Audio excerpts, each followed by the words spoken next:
മലപ്പുറത്ത് 31 ഗ്രാം MDMA-യുമായി 2 പേർ പിടിയിൽ. ജാഫർ അലി, മുഹമ്മദ് മുസ്തഫ എന്നിവരാണ് ഓപ്പറേഷൻ തണ്ടറിന്റെ ഭാഗമായി നടന്ന പരിശോധനയ്ക്കിടെ പിടിയിലായത്. ഗോകുൽ കെ വേണുഗോപാലുണ്ട് മലപ്പുറത്ത് നിന്ന്. ഗോകുൽ, വിവരങ്ങൾ. അമൃത, എക്സൈസിന്റെ നേതൃത്വത്തിൽ ഓപ്പറേഷൻ തണ്ടറിന്റെ ഭാഗമായിട്ടുള്ള പരിശോധന ശക്തമായി തന്നെ തുടരുകയാണ്. അതിനിടയിലാണ് 2 പേർ 31.58 ഗ്രാം MDMA-യുമായി എക്സൈസിന്റെ പിടിയിലായത്. നെല്ലിക്കുത്ത് സ്വദേശി ജാഫർ അലി, കാരക്കും സ്വദേശി മുഹമ്മദ് മുസ്തഫ എന്നിവരാണ് പിടിയിലായത്.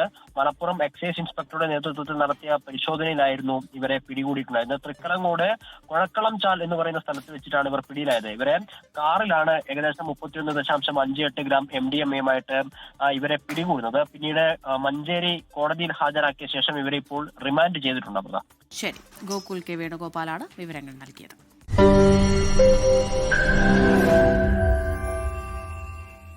ലോകത്തെവിടെയായാലും ഏത് സമയത്തും 24 വാർത്തകളും ഓഗ്മെന്റഡ് റിയാലിറ്റി പാക്കേജുകളും എക്സ്പ്ലെയിനറുകളും വിശദമായി കാണാൻ ഞങ്ങളുടെ യൂട്യൂബ് ചാനൽ നിങ്ങൾക്ക് സബ്സ്ക്രൈബ് ചെയ്യാം.